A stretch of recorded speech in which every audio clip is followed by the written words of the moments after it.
supposed to get the high sign when these people have been wired. I think they haven't been backstage with them 15 minutes. I don't think they need to be wired.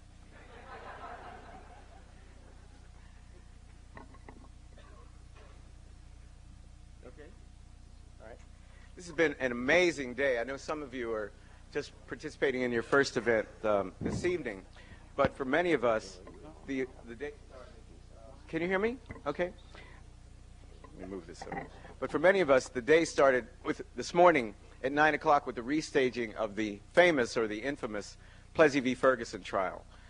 Randy Kennedy and represented one side, Charles Ogletree represented the other side. My friend Bruce Llewellyn said when I asked him if he would come up, he said he would only come if we guaranteed a different result than the Plessy v. Ferguson result. And I'm pleased to say that unanimously we have a new result.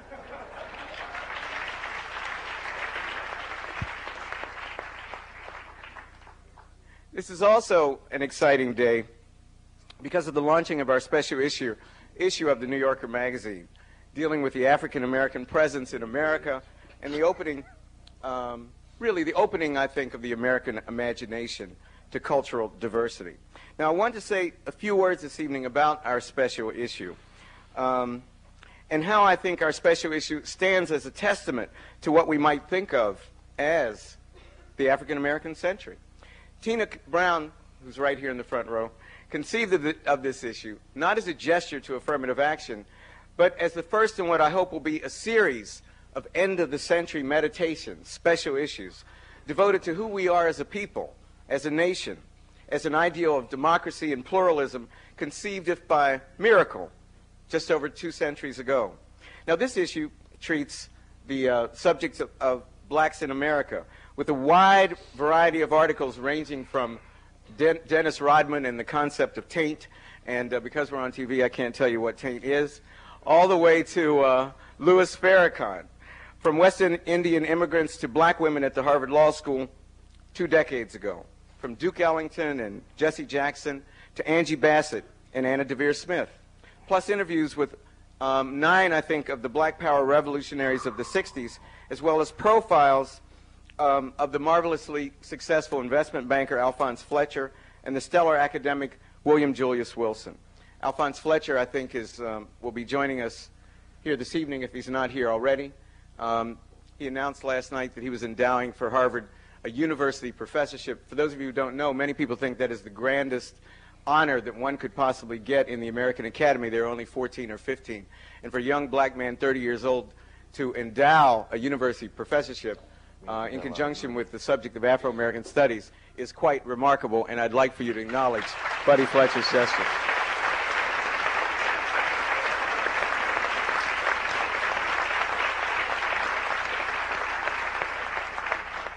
You know, this brother's only 30. When he's 40, I don't know what he's going to endow. But I hope I'm around to help him endow it. Now, working on this issue as a contributing editor, which is what I think my latest title is at The New Yorker, gave me an opportunity to work closely with several people, and I want to mention 2. The first is David Kuhn, and the second is my editor, my friend, Henry Finder. David worked diligently for months. This guy generated ideas. He brainstormed widely and vigorously, commissioning pieces like mad, even exploring archives. I told him I didn't think he knew what an archive was anymore, but he did, and he went up to Yale and looked at the Richard Wright papers, and he went over to the Schomburg and looked at the James Baldwin papers, and he even explored the Zora Neale Hurston papers looking for new things to publish. And that series of searches led, of course, as those of you who have seen the magazine, to the publication of 2 unpublished short stories by Ralph Ellison, quite an extraordinary find. You know, you can't even think of an apt metaphor, and so you could read those stories. And I read in the Times, as many of you did, on Thursday that there are 4 more, so these 6 will be published by Random House, I think, at the end of the year. David deserves the lion's share of the credit for this achievement, and I think it only appropriate that we applaud him for his... Yeah. Stand up.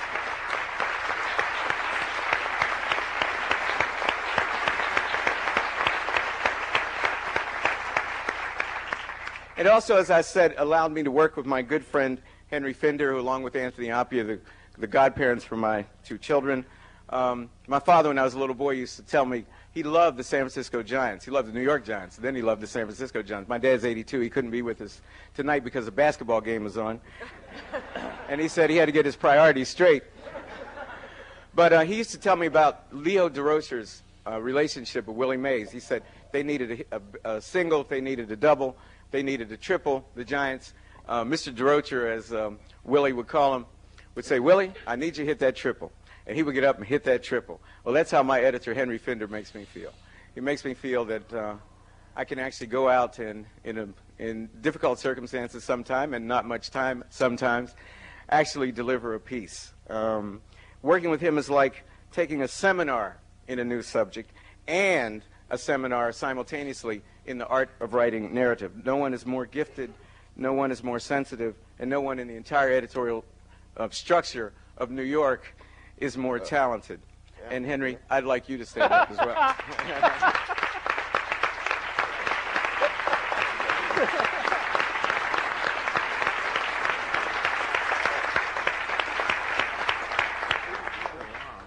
Now, it's now my pleasure to introduce Anna Deavere Smith, and then I disappear, thank goodness. Anna Deavere Smith, from acting to teaching, writing to performance art, Anna Deavere Smith has built a remarkably wide-ranging and successful career. Hailed, and I quote, as the most exciting individual in American theater by Newsweek, and profiled, of course, on 60 Minutes, Ms. Smith's work, which explores issues of race and community in America, has been acclaimed by the media, by critics and audiences throughout the country. Her work combines the journalistic technique of interviewing her subjects with the art of interpreting their words through her performance. The Times has called her, and I quote, the ultimate impressionist. She does people's souls. As playwright and performer, Anna has, over the past 13 years, created a series of theatrical works which she calls On the Road, a search for the American character. Her Fires in the Mirror, Crown Heights, Brooklyn, and Other Identities, which explores the 1991 clash between blacks and Jews in that New York community, was the runner-up for the 1993 Pulitzer Prize. It earned her an Obie and numerous other awards and was broadcast on PBS as part of the American Playhouse series. First performed at the Papp Theater, Ms. Smith has taken the play on tour across the United States and even to Australia. Her Twilight, L.A. 1992, which examined the riots and their aftermath, received critical acclaim on Broadway and in L.A. She received 2 Tony nominations for Twilight, as well as an Obie, a Drama Desk Award, 2 NAACP Theater Awards, and numerous other honors. Her next installment in the series will emerge from an in-progress residency at the Arena Stage in D.C., where she is exploring the role of the White House press corps in covering and defining the presidency. She's got a lot of work to do, I think. Ms. Smith's play Piano, which was produced at the Los Angeles Theater Center, received the 1991 Drama Award for playwriting. For the 35th anniversary season of the Alvin Ailey American Dance Theater in 1994, Ms. Smith collaborated with Judy Jameson on a ballet entitled Him, which premiered at the City Center in New York and is played to audiences in L.A. and in Berkeley. Many of us saw her recently in Philadelphia and more recently in The American President. In fact, I thought she was the best thing in it. In addition to her roles as actor, playwright, and performance artist, Anna Deavere Smith teaches for the time being at Stanford.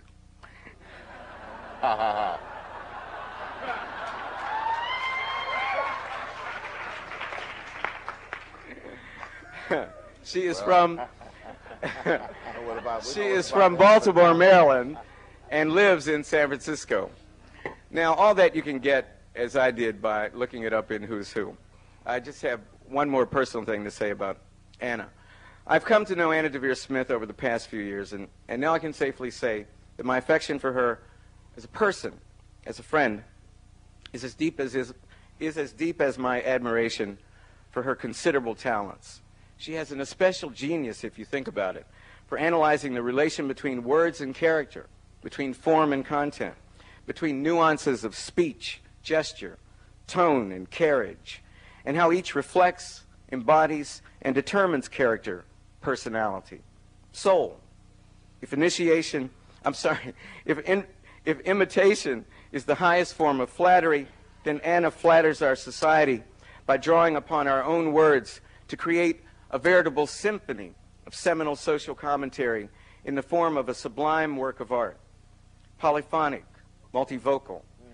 Her capacities to evoke the other, her ability to enable us to put ourselves in someone else's shoes, speaks to the very best in the humanistic tradition. Rather than a politics of identity, she insists that we embrace a poetics of identification. From a politics of identity through the magic of her artistry, she leads us straight into the heart of identifying with another human being. Be the character a Hasidic housewife, a Korean merchant, Al Sharpton, Johnny Cochran. Anna is the Merlin who transports us through time and space, but also through other cultures, other consciousnesses, other sensibilities. Please join me in welcoming Anna Deavere Smith.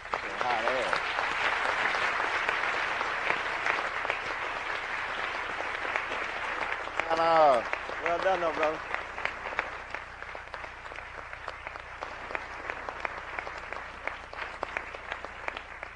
So, it's an honor to be among you, and I must thank Skip for this remarkable weekend, and I must thank Tina Brown for inviting me to be a participant. The first black newspaper, Freedom's Journal, was founded in 1872 to counter distorted depictions of blacks by the majority community press. Do we still need a black press? Or have we, quote unquote, gone beyond that? Are there times when we're grateful that we still have a black press? The media, the mainstream media, is criticized right now. It's criticized by the public and by those who are media professionals. Some say that the media is responsible for a pervasive cynicism in society. There's the old adage that tells us that when the country gets a cold, black folks get pneumonia. Is this true in this case? Are blacks treated any differently than other people of color and whites? White leaders complain that the media's attack on character and the media's invasion into their personal lives to some extent damages their conversation with the public and damages what they seek to create with their constituents. How do black leaders fare? We are in black and white. Some would say that so few people read the newspapers anymore that most folks learn about what's happening from TV. Are we black and white in color? All of these questions and more, I hope, will be raised tonight, some from me, some from the panel, and some from you. We have a distinguished panel that gives us expertise ranging from the trenches of day-to-day reporting, such as Gwen Ifill has done for print and for television. We go through the spectrum into the stratosphere with your own philosopher here at Harvard, Cornel West. And you will join us, the audience, with questions after about an hour of our talk. Welcome to Blacks in Black and White. Our panelists are Jill Nelson. Jill has been a journalist for almost 20 years. She's perhaps best known for her book, Volunteer Slavery, My Authentic Negro Experience, which chronicles my voice teacher and my diction teacher would kill me if they saw me now. So it happens when you're off for 2 weeks, which chronicles her stint as a staff writer for the Washington Post.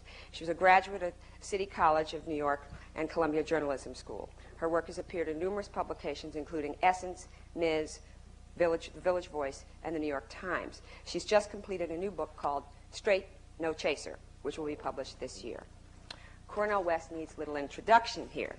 He's an author, philosopher, and now professor of religion and Afro-American studies here at Harvard.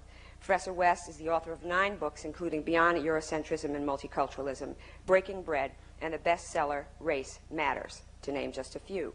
Before joining Harvard 2 years ago, Professor West was professor of religion and director of Afro-American studies at Princeton. He may have received his master's and doctorate degrees at Princeton, but he got his AB here at Harvard. Gwen Ifill is a national correspondent for NBC News and is, of course, covering the 1996 presidential election. Ms. Ifill can be seen on NBC's Meet the Press and Today Show, as well as Washington Week in Review. on PBS, where she offers her analysis on politics and politicians on a regular basis. She spent 7 years as a reporter for the Washington Post and was a White House and congressional correspondent for the New York Times. She began her reporting career right here in Boston at the Herald American. Miss Eiffel spent her college years here, too, at Simmons College, where she was also awarded an honorary doctorate of journalism in 1993. David Remnick has been a staff writer at The New Yorker for almost 4 years. He began his reporting career as a staff writer at the Washington Post and spent 4 years as their Moscow correspondent. Mr. Remnick received both the Pulitzer Prize for nonfiction and a George Polk Award for excellence in journalism for his book, Lenin's Tomb. At The New Yorker, he has written about a wide range of subjects, including racial politics, Crown Heights, and he's written profiles of major black figures like Mayor Marion Barry and Ralph Ellison. He has a profile in this current issue of William Julius Wilson. Stanley Crouch is one of America's most outspoken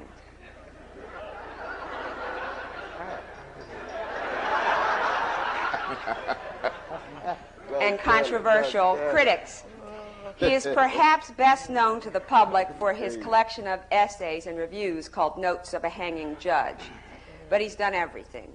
He's an author, journalist, poet, actor, Yeah, I did that. playwright, Might be and acting tonight.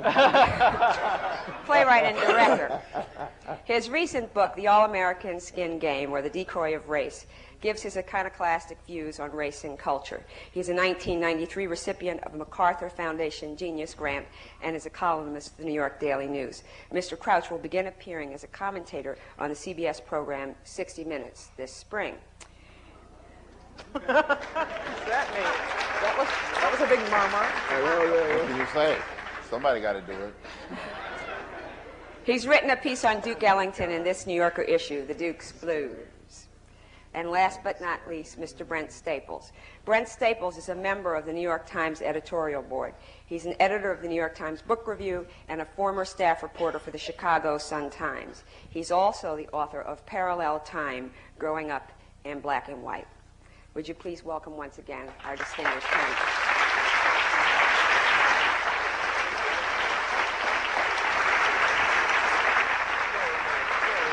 So now I'm going to start with Jill, not because she just happens to be right here and not because she's a black woman. I have no preferences. Jill, Ellis Coase, who happens to be here tonight, wrote in the New Yorker, in Newsweek about volunteer slavery that the devil smacked his lips when Jill Nelson went to the Washington Post. And he went on to say that the devil didn't get his due because you got free, I suppose, of volunteer slavery. And you yourself have written later, after having gone on book tours and been on talk shows and read your reviews, that although race and gender is an important part of your volunteer slavery and your experience at the Washington Post, your growing up years with your family probably had as much, if not more, to do with your identity. But few people were actually interested in asking you about that. And I thought maybe you could start us out by talking about what you've learned about this definition of many of us in race and gender, and what purposes it serves. Is there any value to it? Will we need that forever? And so forth, and so on.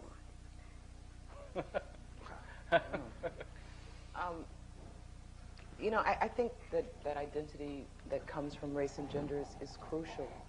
I certainly feel driven by my identity as an African-American person and very, very profoundly as an African-American woman. I think that when we speak in this culture about race, what we are usually speaking about is black men. Race is usually meant to mean men. It usually does not include the issues that involve and concern African-American women, who are the majority of our community, who do most of the work, who maintain our strongest institution, which is the black church, and who run our community-based institutions. So I think race and gender is profoundly important. I think that the essential personal isness of me came from family and from a very protective, upper middle class, privileged family. I think I'm a blessed person. But I think that there's no way to go out in the culture and not have to deal with the intersections of race and gender. And I'm particularly concerned at this point in my work and my life with issues that have to do with gender and with what I see as the increasing invisibility and erasure of African American women as recognizable voices and important forces within the culture. But when you first hit the trail, for example, what did you expect people to ask you about volunteer slavery, or what did you expect the topic of discussion to be? You know, I expected it to be some interest in what it was like working in the corporate environment as an African American female. Probably the question I was asked most often is Ben Bradley really that short? And not a question that I found particularly interesting or probing. I think I think as a culture, what we do is we seem to studiously avoid opportunities to talk about issues of race and gender. I mean, we've had numerous instances of them recently. The O.J. trial is a good example of it, where I think we had a real chance as Americans to begin to talk about some issues that are of profound importance to us as American people, across race and gender. Our obsession with money, with fame, with sex, with celebrity, and our acquiescence to, and I think encouragement of, often violence toward women. We did not do that. What we did was jump into our convenient lanes and stay there. And we respond to public events that I think could expand the dialogue and bring us some more understanding and communication as Americans. We respond to them as we do to games. We each choose a team and cheer on our side.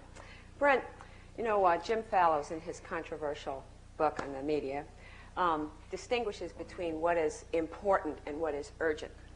And he talks about some of the reasons why both print and television have to or seem to run to what's urgent rather than what's important. He uses the example in our daily lives of what's important might be our pension, you know, but we kind of keep forgetting about that.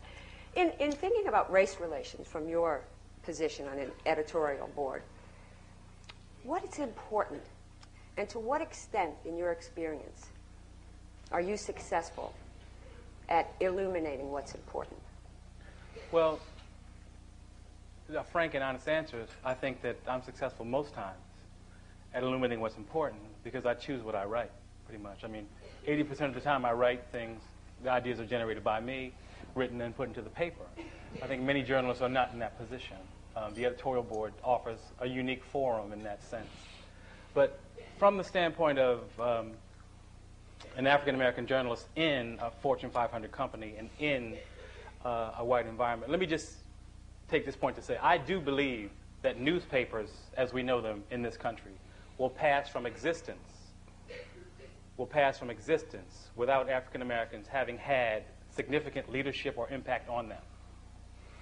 Do you agree with that, Stanley? And I'm not done. That was just Okay. an aside.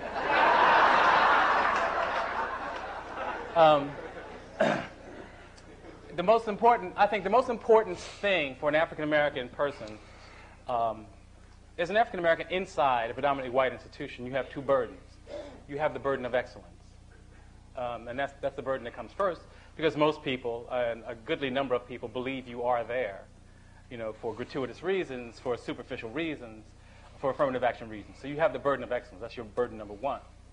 And burden number two is to essentially stand up and call them like you see them and let everyone around you know in no uncertain terms what you think about stories and ideas. And this is, I did a column year before last about a survey by this a group called the African American Journalists Association, to which I do not belong. And in the survey, 75% of those people surveyed said that they thought that their papers and newspaper stations, their papers and TV stations, covered race badly. The same 75% said that they were afraid to speak up on that issue for fear of damaging their careers. And I wrote a fairly caustic column on the editorial page about that, and I came very short of calling that a form of cowardice. Because as I said, in the institution, your first burden is to excellence, because you will be judged by a different standard. And your second burden is to stand up and say frankly, concisely, in a way of craftsmanship, what you think about these issues. You know? So that's like the dual burden, I think, of being, African American in that kind of environment. Well, one reason I was asking that question after what Jill said is this idea of the events that we have, the controversies that we have as opportunities to tease through some of our issues. And that's what made me think of this idea of what's important and what's urgent. And everybody can just jump in. 30 seconds of that. To what extent do we keep that sense of the importance? You know? Well, we are in a period in the culture when the sensational drives us in a way unprecedented in civilization, number one. Number two, we're in the state in the culture where you can have a satellite dish and broadcast from anywhere, and the predominant news is what is news everywhere. We're looking at the erasure of the local. We're looking at the erasure of the textual in our day-to-day lives. And I think, by and large, as a culture, we're being swept away by that. And the significant corporeal, flesh and blood sense, things that we sense at the end of our fingertips are being relegated to tertiary importance. Stanley. Well, I don't really agree with that because... You wouldn't. Well, but we do Because have it's your to, nature. Well, we do have to remember I something. don't agree either, so you're not alone. But we do have to remember that there were people in the wake of the French Revolution who, well, actually even before, who used to go to watch the public executions. In fact, there's a story of a guy who was taking his girl out, and he saw some blood running in the gutter, and he stuck his handkerchief down there and held it up to her and said, "Isn't this exciting?" So I think perhaps what we're really catching up with is the mood of France after the fall of Louis XVI, really. I mean, it's because if you actually look at how much people like to go watch people's heads chopped off, which we have yet to get to. Now, no, what I'm saying is this. When you can get a whole bunch of people to come to see somebody's head chopped off, and they have a good time doing that now. I don't think that we have gotten to that level of sensationalism yet. Now, the whole nation showed up for the OJ verdict. Well, right? but I mean, the whole nation would have come to see Louis XVI's head chopped off if they could have gotten there. But Brother Stanley, Sam Holes was lynched outside of Atlanta. 3,000 people showed up. His body was cut into 18 pieces, and they sold a certain part for a high amount of money. So this is not some new development. Well, that's what I'm saying. Happen every 2.5 days for 51 years in this nation. Well, having been contradicted twice, let me just say the following: that the hanging scene in Ulysses, where the officer steps out and presents his card and names the day, is a discrete individual in a discrete town. He is not the same hanging transpiring across all of the country. That's a qualitative difference. It's a qualitative difference when the local is eradicated in favor of one image coming from somewhere that dominates the whole landscape. I think people begin to devalue their lives as actually real because of that. I mean, that is a qualitative difference in civilization, and I don't think that anyone, even Norman Mailer, wouldn't dispute that. Allow me, I'm just a workaday reporter. Hit it. Allow me to retreat from the 16th century and the French Revolution. The 18th.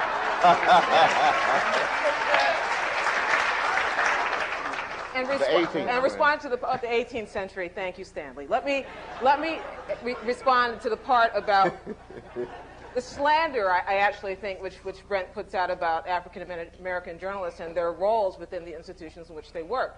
I do belong to the National Association of Black Journalists, which is the correct title of the organization. And the reason I belong to it, there are many reasons I belong to it, partly because when I first got into this business, I worked in a newsroom at the Boston Herald American where I was about it. And I looked around and there was nobody like me. And I was stunned and surprised and pleased to go to a convention in Detroit where there was more of us than in a phone booth. And we could talk about the same things. Now, because I go to these conventions, I actually talk to people who are not on our level, which is to say is we represent kind of those of us who succeeded doing what we love to do, which is writing and reporting. We represent the very cream of what we do, white or black. We live daily in our places of business, and the opinions we're allowed to express are totally out of keeping with what the majority of white or black journalists get the opportunity to do in shaping the news at their news organizations. So when I go to these conventions, I talk to a lot of kids, I call them, because I was once recently one, who are 5 years in the business. And they're working in a place where their presence is basically considered to be a favor granted to them, not a nod to their excellence. And if they went to work every day and bang their head against the same wall, trying to be the great spokesman for the race, they would come away with very little more than flattened foreheads, which is not to say that you're not given opportunities where you can speak and opportunities where you can write, but for the vast majority of working journalists whose job it isn't to pontificate perhaps on all the major issues of the day, the job is, my boss wants me to go and cover this rape murder trial because they think it's a really cool thing that this black guy raped a white woman and they think of OJ, so go cover it. It's not that 25-year-old reporter's job to say no, or even his right or will to say no. I disagree with that. So I know you do, but my point is you can't. Gwen, what kind of papers are you talking about? I mean, it's worth distinguishing between the New York Post and the New York Times. And well, I can't distinguish much between the Washington Post and the New York Times in my experience there. Or that's a coded remark. But see, what I was trying to say was that I think that the technology may change, but the public's appetite for gore has always been there. I mean, after the Sand Creek Massacre, when the cavalry massacred the Indians, they at a theater, interestingly called the Apollo, they brought these bloody scalps of the Indians on stage, and the white people stood up and cheered.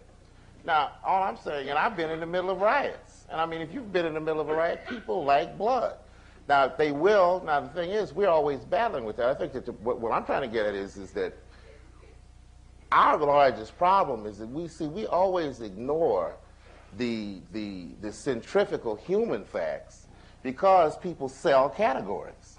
I mean, we're in a period where, you can sell, well, they haven't yet, but someday you'll probably be able to sell being a midget and a midget's perspective. Now, the thing of the matter is this. There are things that happen in the world. And I think that folly, corruption, mediocrity, and incompetence are the things that everybody has to deal with.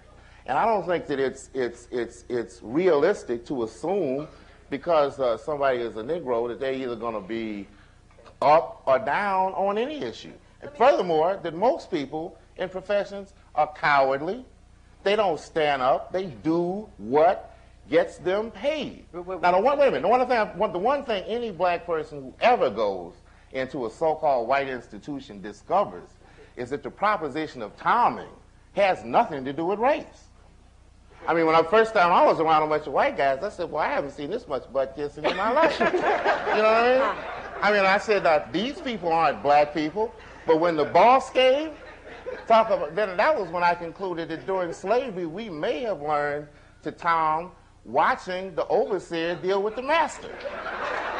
So what I'm saying is that whole proposition of brown, see, like we call it timing, but the white people call it brown nosing. And it means the same thing. And the only point I'm getting at is that, see, until we discuss these issues in terms of the way that they play out across different lines of distinction, what Jill is talking about may very well be true, but it is not necessarily only true on the basis of sex or race. That when you go into an institution, you have to decide, am I going to Tom, or if you're one of those people who don't look like this various way that we look, and there's some people out here like Can I jump in? Mrs. X. Cleaver, who looks another way. Let me say something. I want to say this. I think we're getting off a larger point, which is to me that as American people and as a culture, I think we have all become extremely cynical. I think we have lost the belief in our own ability to transform the culture and to make the society a better place. I don't think this is specific to race or to gender. I think that 30 years ago we looked at problems in the culture and said, how can I make this better? How can I transform these problems? Now what we say is, the only pie possible is the rancid pie. How can I get the biggest piece? I think this is very much an American problem. And when I was on my way here, I was thinking about the whole issue of race. And one thing I want to say is that I think in the culture, one way we miscover race is we always cover race in terms of African American people or people of color. And I think race is very much a white people's problem. And certainly in my experience as a black woman, white people are the ones who have the power to oppress me based on race. The oppression in my own community most often comes based upon gender. But I think we need to own it as a people. You know, one thing I've realized in the last years of my life, and I think this might be a middle-aged thing, or I might be losing my mind, or something, is that, you know, we are very much stuck here as American people. And we need to start biting the bullet and dealing with some solutions and trying to get back, I think, to that notion of transforming culture. But how do we do that? I mean, Cornell, I wonder how you feel about our situation of community right now. I was here a few years ago on a fellowship and had the opportunity to have a talk with Dr. Poussaint right after the Anita Hill, Clarence Thomas, Debacle.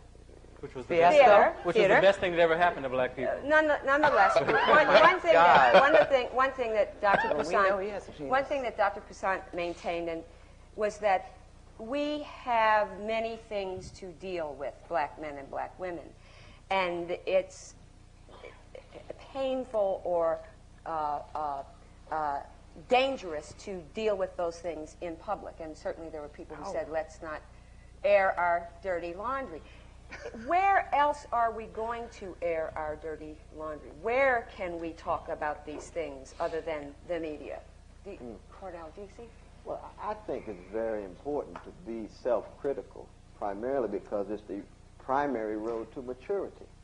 But part of the problem is that we're all part of this hotel civilization, this market-driven culture of contentment and comfort and convenience. And therefore, when Brother Stanley talks about most of us are cowards, I don't know whether how broad that. Well, I don't mean you, Cornell. I was wondering whether we both are under that. But of course, the truth is that it's multi-contextual. I'm sure we've all been cowards of various sorts. But the very virtue of courage is difficult to both enact and embody in a hotel civilization that more and more convinces us that the good life is a life of denial and evasion from suffering. So it's no accident we talk about race, we're talking about suffering. The coverage of race is much more about white anxieties and white fears rather than black suffering and black pain. Why? Because they can then avoid and evade and deny the suffering and find some place to live, some school to go to, somewhere to run to get distance from this evil. Now, Melville talked about this. I mean, our artists have talked about this. Norman Mailer has, Tennessee Williams has, Toni Morrison has, John Coltrane has. They've tried to convince Americans that we've got this thin, impoverished, market-driven culture that doesn't want to deal with the most fundamental issues of what it is to be human. There's a deep fear of life in it on the dark side of. From my interest into this, let me just say, I came late.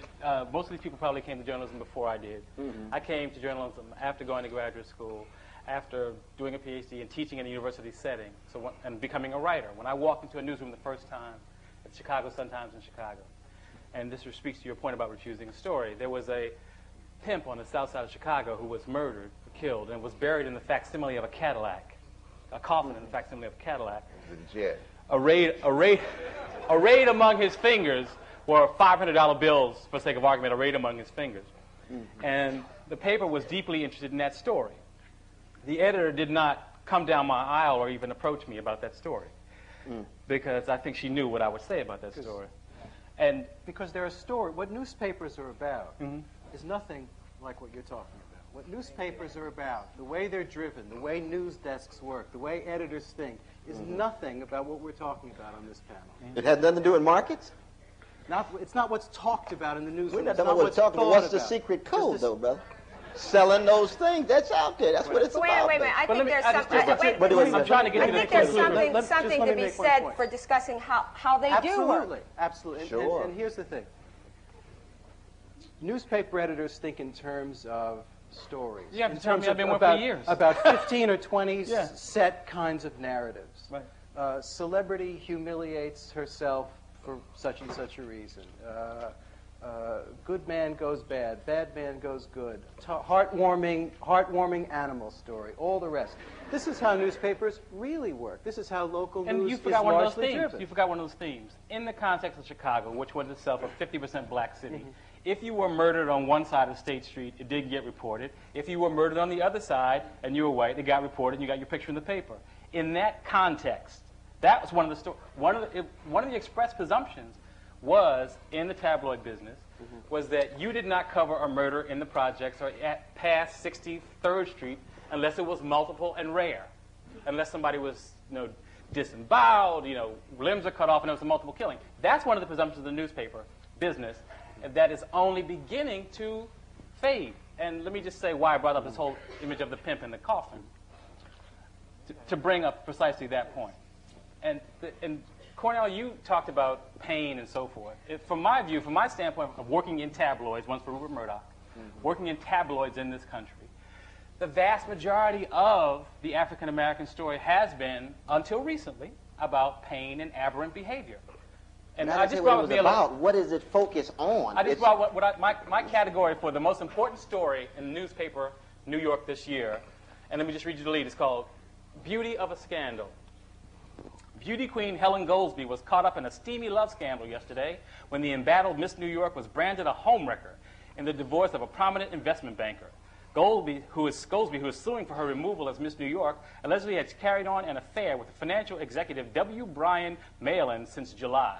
This whole story goes on, and I don't think that there's the word black or race does not appear in here.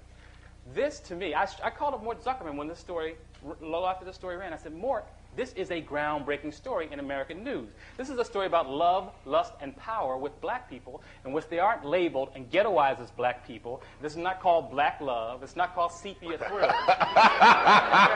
This story was on the front page, and it runs on.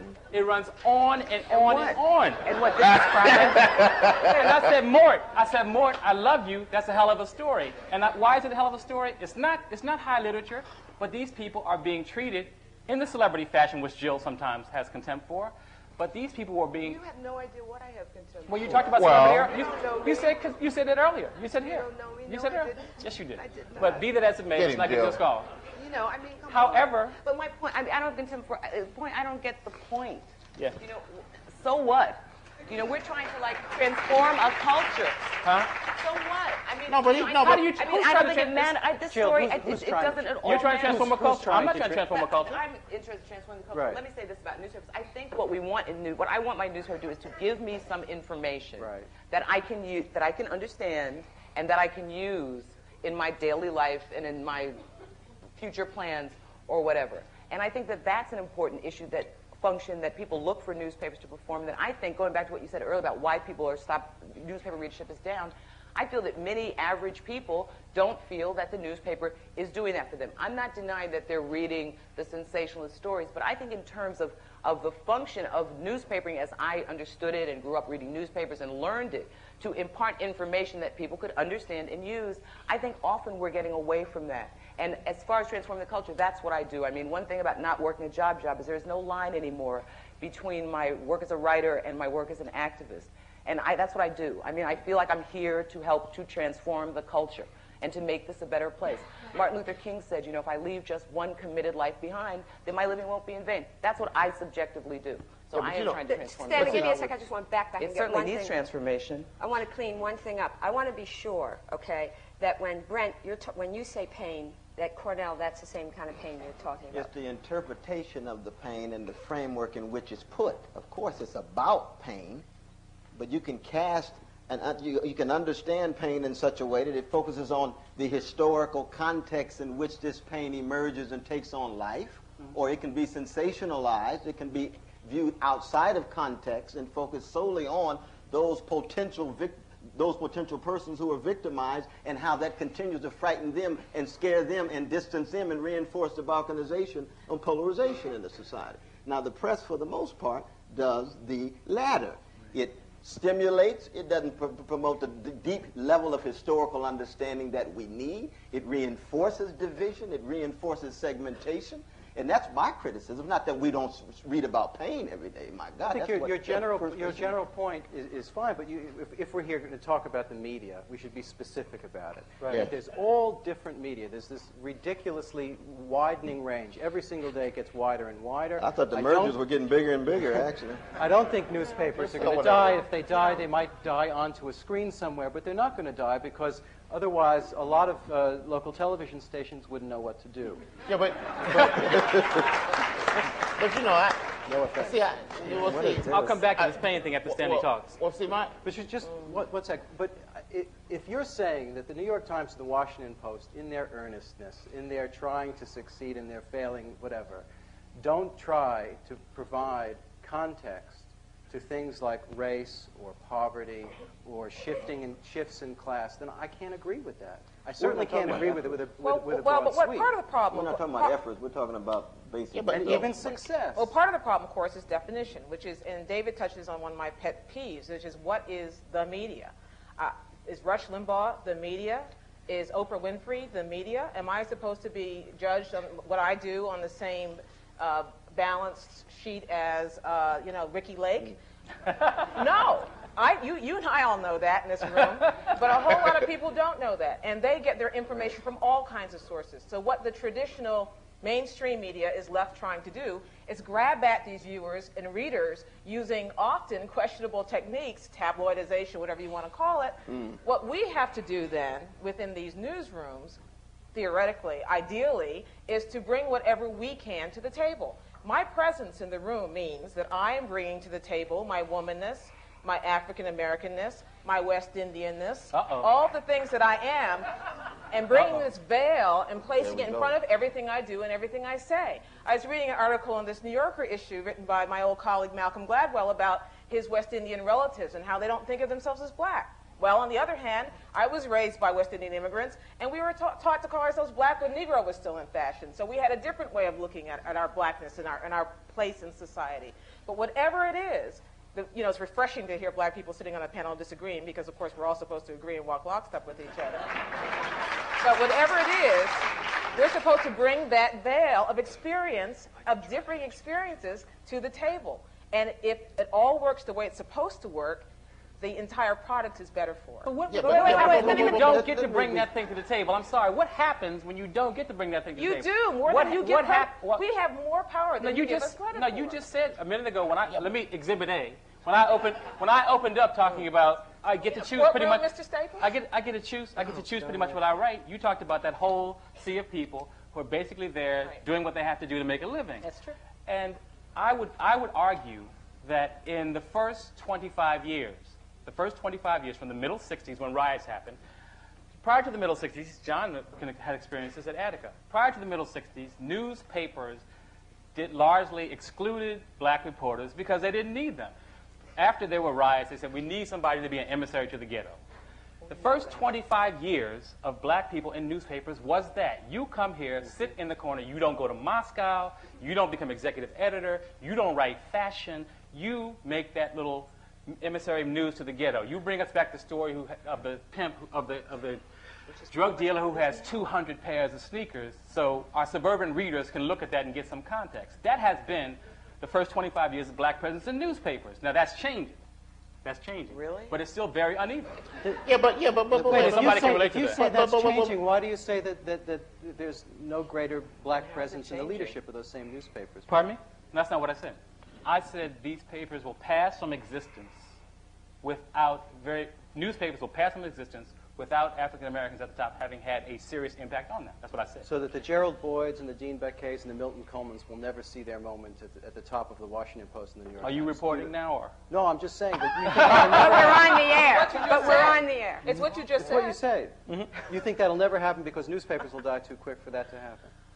I can't see that that's true. Well, and I disagree with you because, go ahead. It's not going to be a matter, though, of just seeing whether there's some black folk that go to the top if the same prevailing frameworks that are limited and truncated are promoted. Let me give you an example. David, you want to let's be specific. Why is it that most American people have very little sense of the lives of the working poor, the 1 out of 5 who constitute our labor force? Good point. Why Good is question. it that we don't know that 1% of the population own 48% of total net wealth? We don't have stories on the dynamics of power in corporate America. We don't have stories on redlining of banks. We don't have stories on real estate deals. We No, do. we get a little that. touch here, touch there. But every time, Like whenever anybody says, Cornell. but whenever, no, Cornell. all the time. Not at all. We don't have that. And that's television, newspaper, tabloid, any kind of media you want. Yeah, but Well, that's Cornell, there is a crowd-pleasing, paper but it's called just the not Washington, true. the Wall Not Street just Journal. They not talk true. about that. But What would be a counterexample of that? Here's what's not true. People come up to me all the time and say, why don't you write about this conspiracy or this story or this redlining? Well, geez, you know, I think you read about that in the newspaper, didn't you? Isn't that how you know about it? Now, of course, we're not writing about it. We're not writing about it to the degree we should write about it. We're not writing about a lot of things to the degree, or televising things to the degree we should. But to say that we're not doing it at all, it's just not so. I'm being extravagant in order to make the point. There's Well, a you're few being stories extravagant. on these That's all right. particular You made my issues. point. There's a few Yes, stories. yes. They're not constant issues. There's no labor section of the newspaper. yeah, but Cornell. But wait. First They thing. managed to destroy The the first labor thing is movement. we have to make a serious distinction here. That now, newspapers are newspapers. What do you mean by that? No, hold it. What do you mean by that? Commodities to sell? Let me or finish. what? That was a Let me semicolon. finish. That was a Let me finish the semicolon. point. Let him Okay. finish. Magazines, you know, like there are a bunch of Marxist magazines you can read to talk about what you're talking about. Now there are also books. There are also books written across the spectrum, from right to left, which discuss these things. Now it seems to me that the first thing is that if we're talking about newspapers and television, if we're talking about those as media, Dominant forms. if we're talking about those, the first question that has to be raised is, what do you expect out of a newspaper? Now, when I was on the plane with reporters in 1988 covering Jesse Jackson, the one thing that I discovered was most people who cover politics are not smart. I'm sorry. That's what I saw. Now, there were people on the plane who were smart, but the majority of them weren't smart. Now this is what would happen. Okay. No. Right. Hey, dear. I said most now. I wasn't talking about our West Indian representative here. You know, I'm saying this, that when you talk to most editors are not smart. Most writers are not smart. Now what I'm getting at is this. When you want material, when you want the kind of material you're talking about, you don't tend to get that from newspapers per se. There's a writer at this paper who may do this. There's a writer at that paper who may do that. And there's a writer at another who's put up with, then he or she gets the Nobel Prize. Then the newspaper says, this is our boy. But before that, this guy said, I want to write about poor women who live in the Robert Taylor homes in Chicago, and they have to feed their children in the hallways because the Negroes come out and shoot guns after dark and blah, blah, and it used to be like this and so on and so forth. So when a lot of people read that and they say, this is riveting. That person gets a Nobel Prize, that person gets a raise, and then, the Pulitzer, that person gets a raise, and the newspaper brags on them. But they don't care about that. And so the thing is that I think we're confusing the problem. Deep ideas about society are not necessarily what newspapers handle. So Okay, what? now- The better Cannot magazines. disagree. Can't disagree. I'm talking about across the board. Yeah, The can't better magazines may do that because the writer, for one, has more space. There are, as I said earlier, writers in newspapers who have gained reputations doing that. But it's like somebody saying, I'm waiting for art to come out of Hollywood. You know what I mean? But Stanley, this is very. I'm sorry. That's the way it is. Stanley, this is very serious because, on the other hand, we can't deny that the presence of television in society has affected the ability to create community, for example, right? Well, this is what I'm saying. Why is it that everybody assumes that if newspapers are as prevalent in the country as McDonald's, now are we saying then that everybody is automatically going to go to McDonald's because it's there everywhere? I'm saying this. The person who wants information, like when I was growing up, I was born in 1945. You know what they used to tell me? if you really want to find something out, go to the library. Wait a Now, minute. now this is the thing. I don't believe that we're ever going to get to a point where the individual, male or female, black, white, upper class, lower class, etc., is going to be freed of the burden of having to get up off their rusty dusty and go find something out. Right, but let me say this about that. I think that it's a cheap shot to say that you have to go to. I don't think one should have to go to. I didn't say that was the only thing you had to do. But I don't think one should have to go to a Marxist journal to read about the, that's the what he's labor talking movement. about. I don't think you should have to go to a Marxist journal to have the He's lives gonna of start poor talking people about redistribution of wealth in contextualized. America. And let me say this in terms of. And you know it. Redistribution of wealth is coming. Right. Except your wealth and my wealth. No, our wealth included. Let me say this about, I don't think it's a matter of deep ideas. An example that I will never forget is when the last story I worked on at the Washington Post was covering the trial of Mayor Marion Barry. One of the things I pushed for was that we do, and the city was pretty much split on racial lines. The black community felt that Barry had clearly been guilty, but shouldn't go to jail. White community largely felt that he had been guilty and should go to jail, should be convicted. What I pushed to do was a story that talked about African American people's history with the FBI in the civil rights movement and and other law enforcement agencies, to put into context that black people, when you use a federal police force and the FBI to set up someone, black people are not going for that. We do not see the FBI in general as our saviors or people there to help us. This story was a story that was never done. I don't think that's a deep idea. That was actually one of my little popcorn ideas that I threw out. The deep ideas I did freelance. But I mean, why? Tell me, help me. Why wasn't that? It was not seen as an important story. It was not seen. I think my editors just absolutely didn't get it and didn't get the need to contextualize, because it's easier to say all black people support black people even when they're wrong, which is not true. As a black person, let me tell you, if I was supported even when I was wrong, I would not be here. I'd be living in Bali and having a lovely lifelong vacation. That is not true, but I think what we do is we go into our racial lanes.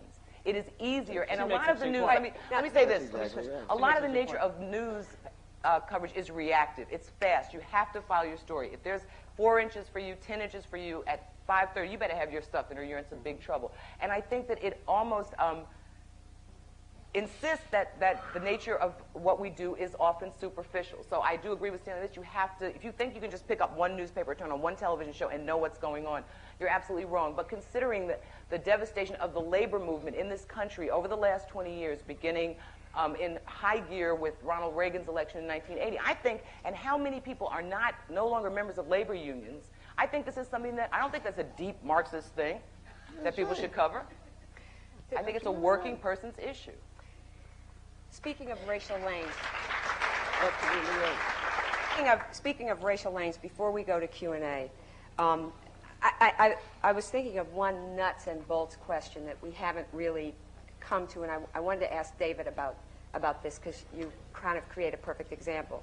This idea that of who can speak for whom. For example, if there were a riot tomorrow in Harlem, who would go up to cover it? That's one thing. In your profile of Marion Barry, if you don't mind, was that risky for you at all? In what way? Was it at all risky to take a complicated man in a complicated political situation like Marion Barry? Was your white race significant to you at all, at any time when you were following him around in that world? I'm sure it was. Sure it was. And in fact, I'll tell you how that story happened, or why I was able to go forward. I had to audition, in a way, for Marion Barry. I had to meet Mrs. Barry, who's a very powerful figure, and Mrs. Barry then called a couple of her friends, black reporters at the Post, who she knew pretty well, and said, "Is Remnick okay? Is he reliable? Will he screw us?" And they said? Evidently, I was okay. So you had to pass a test. Yeah, I guess. But this is not peculiar for Marion Barry. Most politicians have some Marion screening Barry. process. It's not peculiar for black journalists either. We get screened all the time. You got to say a little bit more to specify how race was working. Absolutely. I haven't. That happens every time. And that was, and then off we went to Mississippi and Washington and here and there and all the rest. Barry wanted to get across a narrative. redemption narrative. He was coming back. He was running again for office, and it was, even though he won by a hell of a lot, it was not a sure thing that he was going to. In fact, I think he surprised everybody, most probably the Washington Post, God knows. And the Washington Post is a very, the relationship between Barry and the Washington Post, as Jill knows, as Gwen knows, as probably a lot of people here know, is an extremely complicated thing. But in a way, you know, David, in a way, it's not complicated. And one side, it's venomous. And the fact it's venomous. And the fact no, that I was it's not. It is complicated. There are many levels. It's not just that Marion Barry hates the Post and the Post hates Marion. It's not that at all. He's a very good politician.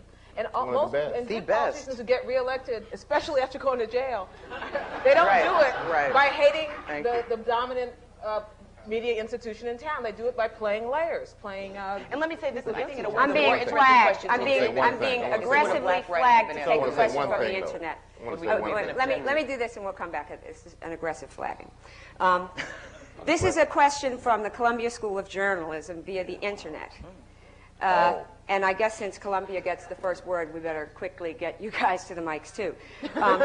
Do you think the Million Man March was an example of airing dirty laundry? If so, do we need more national demonstrations if we purge ourselves of our shortcomings and unite to find solutions for pervasive problems? The editing there. You want me to say it again? Yeah. Do you think the Million Man March was an example of airing dirty laundry? Period. If so, period. Period. Period. Question mark. Okay. Question mark. If so, do we need more national demonstrations in which we purge ourselves? See, this is the problem of the internet. I don't know the intonations. If so, and then I don't know what it means if I don't have the intonations. If so, do we need more national demonstrations in which we purge ourselves of our shortcomings? No. And unite to find not solutions? What it was. Okay. Is that question for me? What? Yeah, I guess so. Well, you know, You can answer. What a weird question. no, I don't think. I'm just a woman here. Now. Well, hello. No, I don't think we're going to go there. It's a joke. You're leading. I think. But no, she's I not don't. because of the march. I don't think the Million Man. Million Man. Yeah, right. I don't think it was a question of purging, and it was one of the most incredibly, debated and kind of everybody came up with their own conclusion about what it actually was. But what it actually was nothing more than, it was very simple. It was really a coming together. And whatever you took away from it is what it was. Some people thought of it as a purge. Some people thought of it as, some people did think of it as airing dirty laundry. We shouldn't be talking about the things, the shortcomings of black males in our society. But in fact, I thought it was helpful. And it was, I didn't take it. I was incredibly uplifted by it and didn't take it as a purging. I took it as a coming together. It was a love-in, essentially.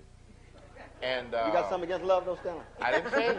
I mean, that's essentially. But Just want to be sure. But now, but I mean, you always have a problem when you have a racist, cult-leading nut like Louis Farrakhan.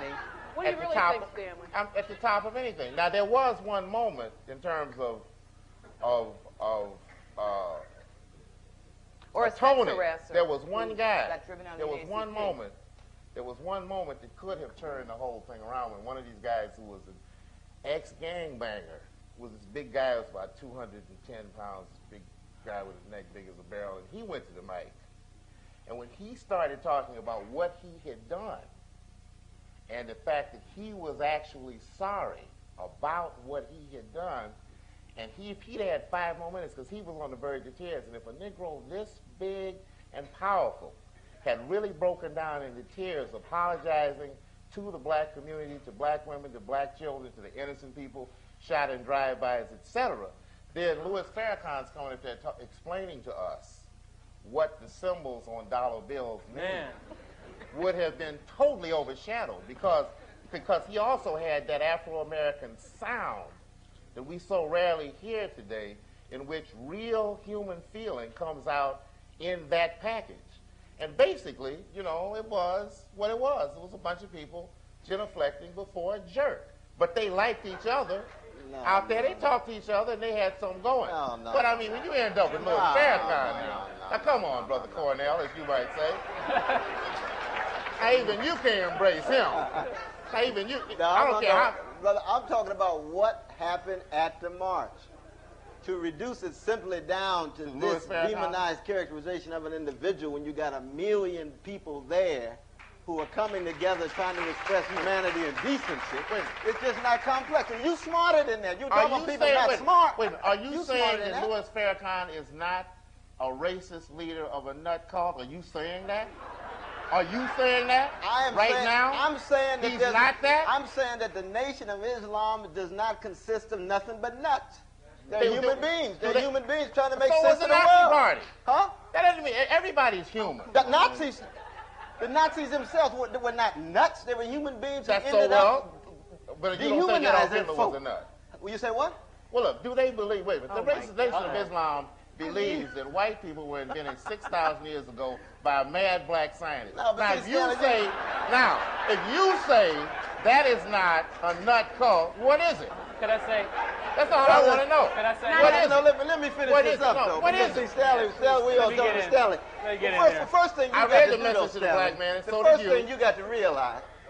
the first thing you got to realize, that human beings have come up with a number of narratives trying to make sense of the world. And some are dumb and some aren't. Some you accept and some you don't accept. You don't begin with saying people are nuts per se. You try to understand the world. I didn't say per se. I said Louis Farrakhan. No, you said it. I said Louis Farrakhan. No, you said the whole movement. No, I said Louis Farrakhan is a nut leader of a racist criticism, calling into question anti-Semitism, homophobia, that's one kind of discourse. To call people nuts is to push them outside of the human family. No attempt to understand. I have nothing to do with that. Right, thank you. Y'all like that? And to sensationalize the news. I bet you don't want to be in the Nation of Islam. That's tabloid sensation of the news. You know? Let's we'd like to invite you to the microphones, please. I ain't swallowing. The Coon Show has begun. We'd like to invite you to the microphones. We have microphones here and here. Excuse me. We're going to move into questions and answers. If you could please come to the microphones. Please, gentlemen. If you could come to the microphones here and here, and also there are microphones upstairs. Please identify yourself. Please keep it short and ask questions. Make sure we know what the question is. And so why don't we start right over here? Okay. My name is Lorraine Lazama. I'm a graduate student here at Harvard. This is for Ms. Nelson. After completing volunteer slavery, I felt that it was a tacit admission of defeat, that the strains of institutional resistance facing you as a black woman in a corporate environment was simply too great to overcome. So my question for you is how, on a strategic level, can meaningful change in terms of shaping content and context be effective if black women like you leave corporate environments, particularly newsrooms? Well, I didn't feel defeated at all, and I felt liberated and really strong. At the end of my book, I thought walking away from a job as a reporter at the Washington Post, one of the most prestigious newspapers in the world, without a dime in my pocket, with a daughter, a freshman at Hampton, was pretty courageous. That's how I felt about it. What I did was I left a record. You know, I've said before that in many ways I wrote the book that I wish someone else had written and I could have bought in a bookstore, but it wasn't there. If I had been able to buy that book, my experience at the Washington Post would have been very different. I might not have gone there. So that's what I do. I write my experience to try to leave a record for people who come after me or who are in that place, and I hope that it inspires them. But I have absolutely I felt absolutely free when I quit my job, and stronger than ever, and have truly been living happily ever after ever since. Yeah. Jill, what do you make of other black women who are at the Washington Post or other places like that? I mean, surely they're not all, kowtowing to the editors-in-chief and so on. I mean, not at all. My book is really personal. I mean, it's very much about myself and my family. Yeah. I want to say that, and about who I subjectively am. The question is, how representative do you think your experience is? I think it's pretty representative. I think that the difference is the way that it affected me, the way I responded to it, and the fact that I went out and wrote a book about it. I mean, I don't think my book is a book that anyone read, and any black women read, certainly, and went, oh, wow, I can't believe that happened. Now, I worked at the Post with Jill, if I'll speak for you for a moment. I think the biggest difference between my staying at the Post and Jill leaving is who Jill is. And you should have stayed a freelance writer all along. Which is what Gwen told me the first day I got there. Well, But I didn't listen. I give great advice. But let me say this, too. I think, in terms of the people of color and the progressive people also, who may or may not be of color, or the progressive people in general of all colors, who were in these institutions, I think that it's I think that what often you end up doing in any job you're in, newspaper, any other business, is you hold a line. And sometimes you're able to move things forward, but every day you hold a line. And I mean, I think that what we need to understand is if all African-American women or people of color or progressive people disappeared from newspapers, imagine what you would see tomorrow. I mean, if you don't like the papers now, I guarantee you would be totally horrified by what you saw. So I think I think unfortunately that's the nature of life. You hold the line a lot of the time, and then you move forward. You know, I'm 43 years old. I never thought I'd say it, but now I find myself saying, this will change, but maybe not in my lifetime. I think you get a long view. Let's take this question. Just a quick response to Cornel West. Your response about him saying nuts was a little more strong than your response to Michael Lerner calling Farrakhan a dog. Second of all, could you come in your book, Jews and Blacks? Yes. Michael Lerner called Farrakhan a dog, and your response was, well, I wouldn't exactly call the brother a dog. This was a little stronger of a response to a man saying But the nuts. common theme is that human beings are human beings. Some make moral choices, but once you lose sight of their humanity, then nut talk and demonizing talk easily begins to degenerate into a whole host of forms of hatred and contempt we have to be suspicious of. Right. That's right. That's right. And the other comment was, we haven't mentioned the black media, and I'm wondering when we can get to the point where the black media is considered the pinnacle instead of the Washington Post, and if you guys writing more for the black media would help it get there. I think that the market. I think there's a market factor. I think just trying to jump inside Tina Brown's head for a moment. I think she would like to have 10,000 additional subscribers tomorrow, and she would be quite frankly happy if they were black, because that gives her another sliver that she can go to advertisers with and say, you know, give me some advertising aimed at this market. I think that the black readership market is sustaining some successful publications, but I don't know if those publications will get much bigger or much more powerful because of the limitations of the size of that market. Can we, let's go upstairs. Can I answer her question? Because she asked a question about black media itself. Yeah. You know, which, I mean, I think often it comes down to economics. You know, black media does not have as much money, doesn't have the ability to pay the same sort of salaries. I try to write for black media when I can, and my work is by and large donated. I do work for the City Sun, which is a paper out of Brooklyn, New York. I want to say, too, that I think that too often what happens with African American media is that they don't have the money to invest in stories and reporting. And also I think that in this culture, which I think as an African American female projects endless hatred on me, often that hatred is, the only way I can absorb it is it turns into self-hatred.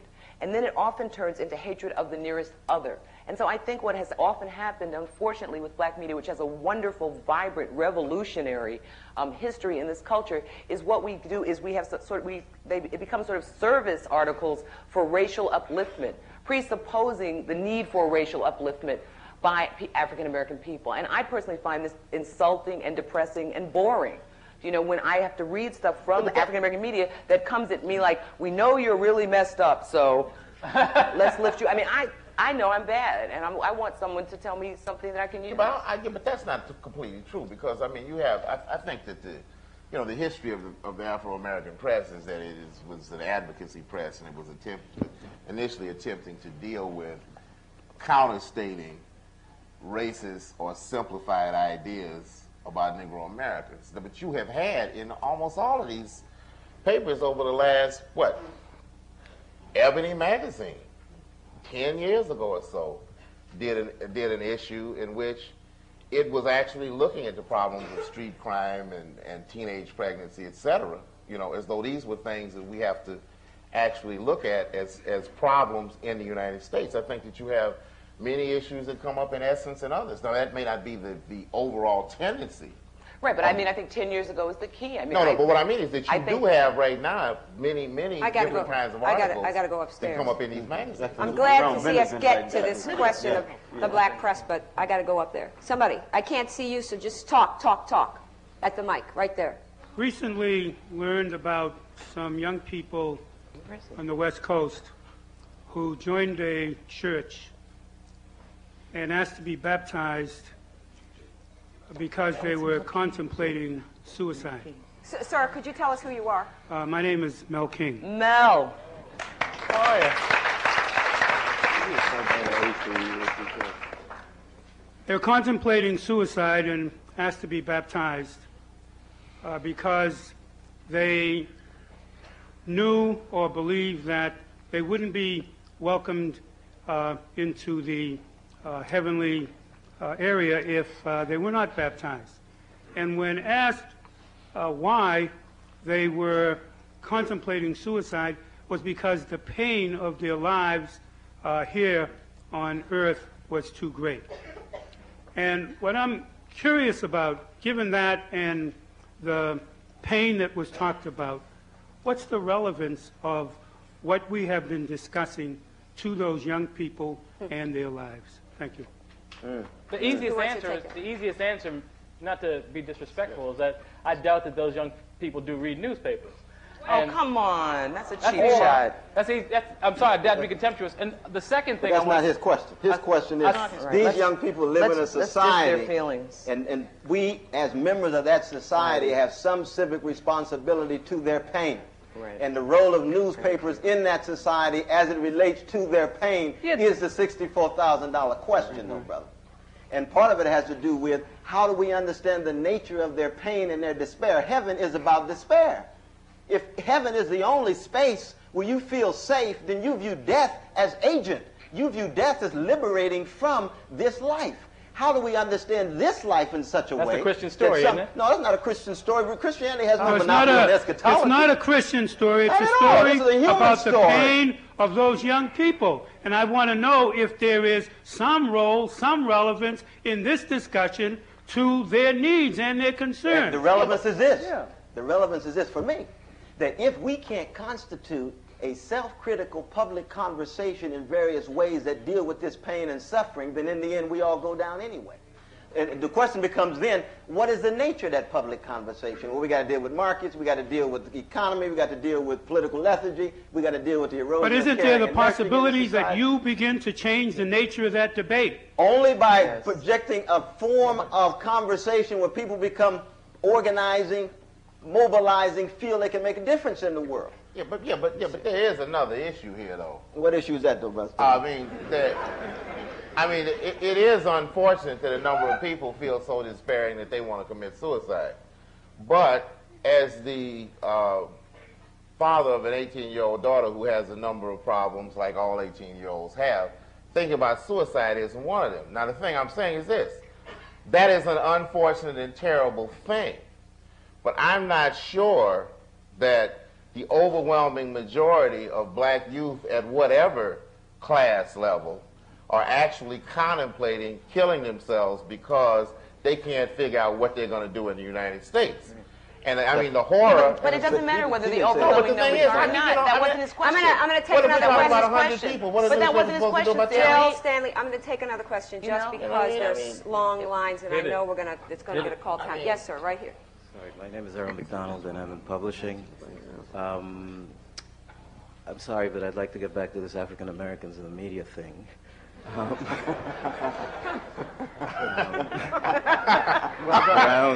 Well done. Around, I don't know, it was around 13 years ago, and I'd like to bring it back home to Professor Gates. Around 13 years ago, People magazine ran a hugely laudatory piece about the skipper over here. The headline was, "With the discovery of our Nig, Henry Louis Gates, Jr. becomes the Sherlock Holmes of black studies." It still is. Now, is it conceivable that People magazine could have run the following headline: "With the discovery of our Yid, Moshe Horowitz becomes the Sherlock Holmes of Jewish studies"? Why or why not? Which is to say, can you imagine anywhere else people discoursing on white in white and black, white Anglo-Saxons and the media? Well, no. Of course it wouldn't have. They wouldn't have done the same thing. But once again, you have to understand a little bit about, I mean, for all the obvious reasons. But you also have to understand a little bit about what People magazine has got to do. They're trying to sell magazines. There are a whole lot of stories you're not going to see in People magazine because that's not what their format is. They have a niche. Valuable niche, a lot of people think. Read it every week.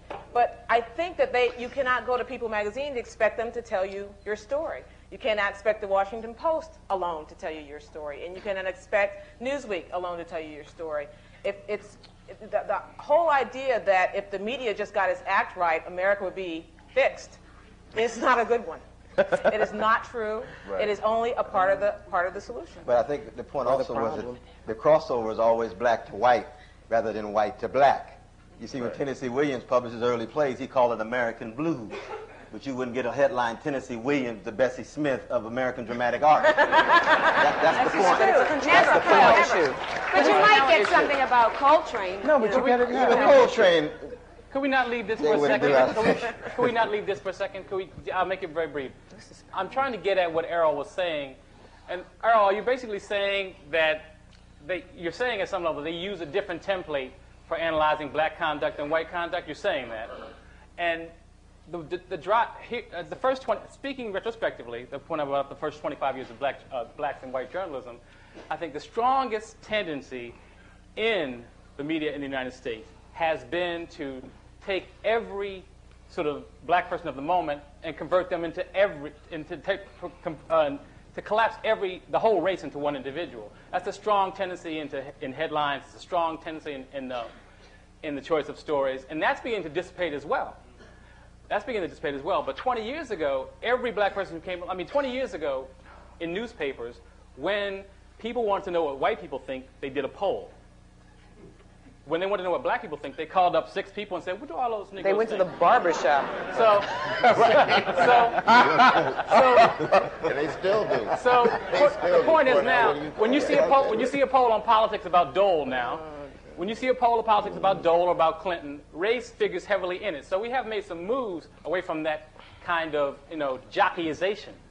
Well, and the point also is, and this will also be very brief, is that if People magazine can do a cover on blacks in Hollywood, or the New Yorker magazine can turn over an entire issue to a subject of blacks and have black voices in it, it's the fact that black voices exist within the craft of journalism, which allows these things to happen. But there is something, I think. I'm sorry, I thought I was going to be brief. But there is something. but see, I think where the redneck of the media that is often covered by a boiled white collar was shown was in the O.J. Simpson case purely because of one thing.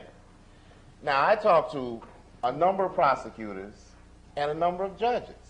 Now, they all said to me that when a major prosecution witness, especially a cop, who's connected to the discovery of a major piece of evidence, is caught lying on the stand, you lose the case. It doesn't have anything to do with race. Now, the thing I found very interesting about the media is they went, well, the white folks think this and the colored folks think that. Now, almost never was it made clear that that particular incident in a trial is, I'm not saying everybody missed it, I'm saying that the overriding perspective that the media projected was, this is, jury nullification, blah, blah, blah. Mm-hmm. Now, what these judges, I talked judges and prosecutors told me, they said, no, juries are always like that because they assume that there's supposed to be one criminal in the court, perhaps. The defendant, perhaps. And if the cop is found to be screwed up, you lose the case. Now, I turned on station after station and said, well... Stanley, not true. Wait, no, that is true. Not true. Cops lie on the stand all the time. No, I didn't say that. That's not what I said. What I said is that when the cop is caught... Prosecutors know it? No, that's not what I'm saying. I'm saying that the media, what they didn't make clear was that when a cop is caught lying in a case, and he's a major prosecution witness, connected to a major piece of evidence, the case goes out the window. You lose the case. No, yes, that's what they said. That's what. Well, you better talk to Judge Marlin and those I'm just going to take this question. My question actually goes to what you're saying, Mr. Crouch. My name is Katrina Campbell Randolph. I'm a third-year student at the law school, and I'm also an aspiring journalist. But one of the reasons I'm at the law school is because I feel that journalists, at least at the level I'm going in at, don't know a lot about what they're covering. And I found that when I was working at a newspaper or at a news organization, I was often sent out to cover stories that I had no substantive knowledge about. And I'm not saying that about you all because you're at the upper echelons of you can't say that about us. It's true. Okay, well, then I am. But, I mean, and I'm wondering if this issue about, you know, how we only cover the surface of blacks and black communities, if that's just across the board. I mean, we don't know enough about law, we don't know enough about, maybe we know enough about politics, but we don't know enough about society and about the deeper issues to be able to scratch the surface and cover them. So therefore, we focus on these kind of sensational issues. And I'm wondering what you think about that, whether that's a correct thought. It's not that, but in newsrooms there really is a kind of nervousness about being a specialist in any one area. Anti-intellectualism, too. Yeah, it's considered to be a little bit. There's a brow problem. There's a highbrow problem for editors. I like that. But this has changed a little bit too, and especially with the coverage of the Supreme Court. There are a lot of lawyers at the main papers. But again, that's not the issue. We're talking about 3-4 papers, and maybe the networks. Right. And also, it's the nature of the business. I mean, you have to put out a paper. You have to make deadline. And I think that it just happens that you're put on stories at 11 in the morning that you know nothing about, and you have to deliver. I mean, I think part of the nature of being a journalist, whether we like it or not, and I think many people get into it because we kind of like it, is that you have to learn as much as you can to be reasonably factual and sound authoritative in essentially 8 hours. You know, I mean, that's the way it works. And when there's a crisis situation, anyone who's worked in a newsroom knows the editors walk through the newsroom, and if you're sitting at your desk, it's like you go cover this. You may never have seen a dead body or a bombing or the Senate in action or anything else before, or a nuclear accelerator. You have to go do it. I think it's inherent in the business. Yeah. Hello, it's a trick. It's like being a seal who can balance a ball on your nose. If you can do that, in other words, right on deadline, you're halfway there. You're halfway there. It has nothing to do with deep thoughts. Yes, ma'am. Sorry. Hello, I'm Diane Johnson, and I'm a public service fellow at Tufts University. Could you say that again? I'm Diane Johnson, and I'm a public service fellow at Tufts University. And first of all, I would again like to share my appreciation for the New Yorker and Harvard for sponsoring this discussion. But my question is, considering that media is changing and the vehicles for communicating to constituencies across this country and across the world is changing, what is the future for blacks within media as well as the black media? Nothing like a small, light question. Are you talking about as professionals? Yes. Being the only one from New Jersey on well, the panel? we got to have somebody, since this is a kind of stacked panel. Yeah. Well, I'll speak up for sort of nervous white liberalism in this way. Go right ahead. No, I want to speak for that. Yeah. You should. No, she should. Sure, I could. She should. And I could. No, go ahead, David. There was about a few months ago a cover story in the New Republic about race, the Washington Post, and its newsroom.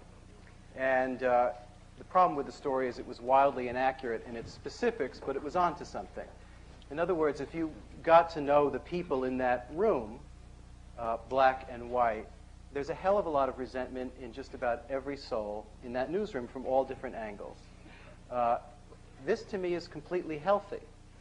25 years ago, or even more recently in the Washington Post newsroom, that issue didn't come up. There was no push to hire black editors. There was no push to hire black reporters, not in any serious way. This has happened and it's complicated the issue. I think it's complicated the newspaper. And as a result, and as a symptom, there are a lot of whites, white men especially, who are very nervous and filled with bile and resentment.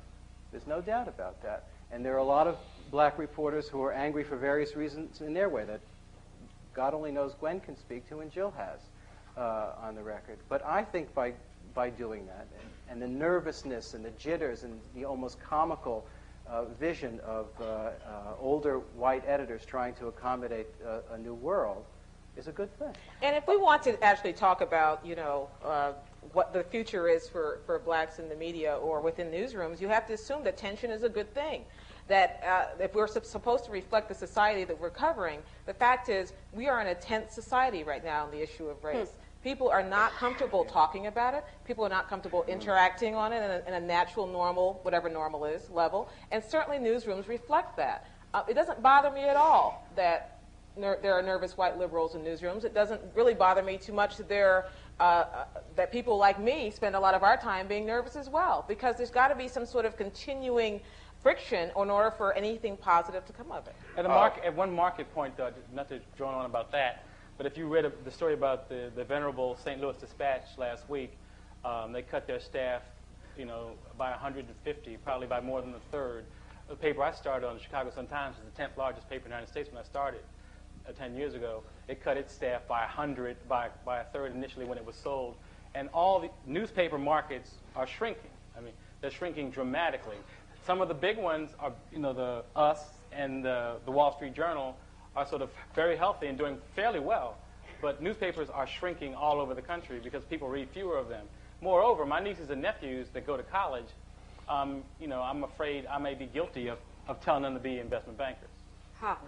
But I would like to say I think that it is important to recall, to recognize, though, that in every area of media, you see more different kinds of people than you ever saw. True. See, one of the things that you can really see now is that, see, in 1960, when Kennedy came into office, if you had any major event, if you turned on television, it was a bunch of white guys in dark suits talking to some other white guys in dark suits who were talking to some other white people about whatever it was. Who is it now? Now you see black men, women, Asians, etc., talking about the stock market, talking about international politics.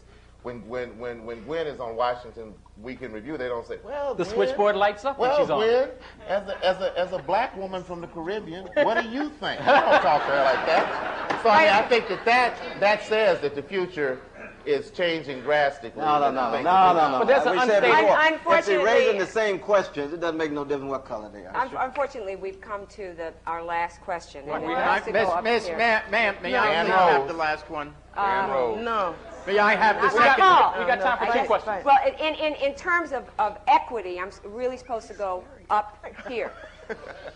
And I was told one. I don't know if I get a signal for two, I'll do two. But I'm back. How about three? I'm getting a signal for two. Okay. Up here, please. Up top, sir, and then you, sir. My name is J.J. Sutherland, and I work for Public Radio. And as a white journalist, great voice too. Thank you. As a white journalist, I feel that the issue of race is certainly one of the most important in our society. And the other day, I was assigned a story about race. I did the reporting, did the research, talked to the people, did the story, had it edited by a white editor, but I have no control over that. And yet, as soon as the piece was about to go on the air, I had a person in upper-level management say, well, have you had any black people listen to this for them? Do you think this would be offensive? Good question. And should I have my pieces pass a smell test? Like, should I walk through the halls and sort of say, you're black, could you come listen to this? I'm not sure if this is right. JJ, here's the problem with that, and that's because I have been the smelly so many times. and I didn't feel right about that. The problem with that is that it is the responsibility. It's the responsibility of National Public Radio to make sure there is someone in the hierarchy who can have some sensitivity to do that. That person doesn't necessarily have to be African American, but do not put your one black colleague in the position, and this is not something you wanted to do, of being the person to say, well, I got in big trouble doing that once at a paper I worked at. Someone said, what do you think about this series? I said, looks fine to me, and it was terrible, man, it was awful. I just had the wrong opinion. I'm just one person. I can't speak for the race. You weren't so the their voice of the job. Negro. You weren't the voice of the Negro. As it turns out. But the position I got in is I was defending my piece and saying, well, the position I was in is I was defending my piece and saying, I'm behind the piece. Now, on the other hand, I don't think besides the editor, I don't think anybody needs to listen to it. Would have hurt your piece to have somebody black read it. Well, let me No, I don't know. It wouldn't have hurt the piece, but it would have. I think it may have. But it's I did the piece. Did the right I stand thing. Behind the piece, and just because I'm white, does that mean I can't write about black people? No, or about race? You did the right thing. Absolutely not. You Let me did the say right this: thing. there is You no did the right African American monolith. Good. And to ask people to smell things, to vet them, to speak Taste for the them. race is an insult to me, and it's also an insult to you. There is, who are you going to get? Super Negro?